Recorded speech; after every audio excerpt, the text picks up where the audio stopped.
Lecture चालू करो बे। जी को नेशनल स्पोक्सपर्सन है समाजवादी पार्टी के। और अनुराग भदौरिया, मेरा सवाल आपसे इतना ही है कि कुछ दिन से तो हमारी कोई पॉलिटिकल डिबेट हुई नहीं, इसीलिए नहीं हुई क्योंकि हम लोग देश में एक जज्बे के साथ खड़े थे कि ऑपरेशन सिंदूर, इस देश के जवान लड़ रहे हैं, इस देश के डिफेंस फोर्सेस लड़ रही हैं, हम एक सुर में बोलेंगे। लेकिन जैसे ही खत्म हुआ सुर ही बदल गए। अब आर्मी को भी डिवाइड कर दिया गया है। अब जाति से उसका पता चलेगा हमें। पहले तो व्योमिका सिंह का नाम नहीं आता, दिव्या सिंह बुला रहे हैं।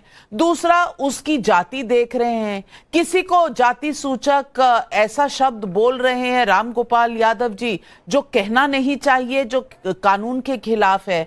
और तीसरी बात, एयर मार्शल की भी जाति, अरे भाई वो तो यादव है। मैं पूछना चाहती हूं, इससे ज्यादा निचली कोई भाषा हो सकती है हमारी आर्मी के लिए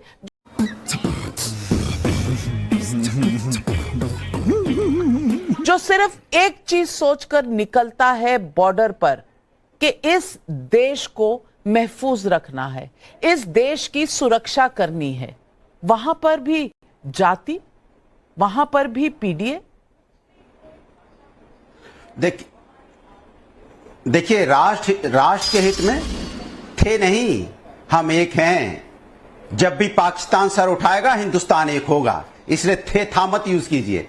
राष्ट्र के मुद्दे पे विपक्ष हमेशा सरकार के साथ रहता है और जब भी कोई हमारे साथ हिमाकत करेगा हम एक साथ हमेशा दिखाई देंगे। लेकिन सवाल यह है कि सेना के 100 रुपए पूरे देश को नाज है, गर्व है। लेकिन सवाल तब उठता है जब भारतीय जनता पार्टी के मंत्री हमारी ही एक सैन्य अधिकारी कर्नल सोफिया कुरैशी जी को आतंकवादी की बहन बता देंगे। उसमें माफी मांगने से काम नहीं चलेगा। जो आतंकवादी की पाकिस्तानी जो आतंकवादी उनकी बहन बताएंगे और माफी मांगने से काम चलेगा। ऐसे लोगों को देशद्रोह का मुकदमा होना चाहिए, जेल के अंदर होना चाहिए, अब तक हो जाना चाहिए। जो बहादुर बेटी लगातार देश में जब वार चल रहा था वो हमें ब्रीफिंग दे रही थी, उसको बोल रहे हैं आतंकवादी की बहन है। यही क्षमता नहीं है। दूसरे इनके विजय सिन्हा जी हैं, उप मुख्यमंत्री हैं बिहार के। वहां पे एक सपूत बिहार का शहीद हो जाता है, मैं नाम नहीं बोल रहा हूं, इम्तियाज शहीद हो जाता है। इन्हें पता ही नहीं है, कहते मुझे पता ही नहीं चला वो कब शहीद हो गया तो मैं इसलिए पहुंच नहीं पाया। सोचो आप। तीसरे इनके राजस्थान में एक बाल मुकुंदचार्य जी हैं, एक एमएलए, जो तिरंगा यात्रा तो निकालते हैं लेकिन तिरंगा से मुंह पूछते हैं। सोचिए आप, ऐसे इनके एमएलए हैं। दूसरे इनके एक और हैं महानुभाव बलिया में जो अश्लील डांस कर रहे हैं इस समय। तो ऐसे भारतीय जनता पार्टी के नेता हैं जो हमारे देश के अंदर में बाहर की ताकतों से तो हम लड़ रहे हैं, बट ये जो हमारे यहां जयचंद बैठे हैं इनसे कैसे लड़ा जाए, जरा बताइए तो आप। ये तीसरा सुनिए, मैं इनसे पूछना चाहता हूं। एक हमारी हिमांशी नरवाल, उनके पति शहीद हुए जब 26 लोगों की मौत हुई, उन्होंने देश की एकता की बात की, देश की एकता की बात की। पूरा ट्रोलर उसके पीछे पड़ गए सोशल मीडिया पे। क्या उसमें से किसी की अरेस्टिंग हुई? क्यों नहीं रोका गया? क्यों नहीं सरकार ने कार्रवाई की? वैसे सरकार के मंत्री के खिलाफ या नेता के खिलाफ अभी कुछ कह देंगे तो तुरंत ट्रोलर पकड़ लिया जाएगा, जेल में चला जाएगा। और बहादुर बेटी के बारे में अनाप शनाप बोला गया, कभी कोई कार्रवाई नहीं हुई। होनी चाहिए थी, नहीं होनी सारी बातें आपकी सर आंखों पर। अनुराग भदौरिया जी, मैं हर एक बात से सहमत हूं। आपने जितने सवाल उठाए मैं सबसे सहमत हूं, 100% सहमत हूं कि जिस तरह की भाषा एमएलए मिनिस्टर्स ने इस्तेमाल की है ये नहीं होनी चाहिए और मैं इन्हें कंडेम भी करती हूं। लेकिन रामगोपाल यादव जी ने जो कहा, बस उसी सवाल को आप गोल कर गए, बोला नहीं कुछ आपने उस पे। यानी कि आपके पास उसका कोई बचाव नहीं है। प्रहार है बीजेपी पे और वो होने चाहिए, लेकिन रामगोपाल यादव के स्टेटमेंट पर आपने एक भी जवाब नहीं दिया। अब देर हो गई। शहजाद पूनावाला जी, जवाब दीजिए। सवाल अनुराग भदौरिया ने जो उठाए हैं वो भी, और रामगोपाल यादव ने क्या कहा और क्यों कहा वो भी। सबसे पहले देखिए, आजकल हम न्यू नॉर्मल की बात कर रहे हैं, तो एक न्यू नॉर्मल को हम भी स्थापित करते हैं। जो बयान मध्य प्रदेश के मंत्री का आया वो निंदनीय है, खंडनीय है। न केवल हम पार्टी के रूप में उसको खारिज करते हैं, उनके ऊपर पार्टी की दृष्टि से और कानूनी दृष्टि से कार्रवाई भी होनी चाहिए। No if no but. पर अब मैं पूछना चाहता हूं, वो कहते हैं ना, जाति न पूछो साधु की, पूछ लीजिए ज्ञान।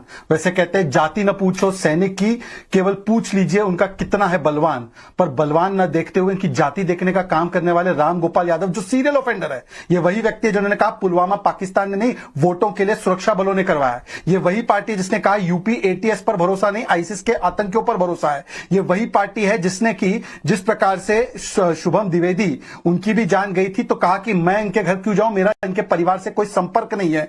ये वही पार्टी है जिसने पूरी सेना को सड़क का गुंडा कहा। यह वही पार्टी है जिसने सर्जिकल स्ट्राइक के समान प्रमाण मांगे।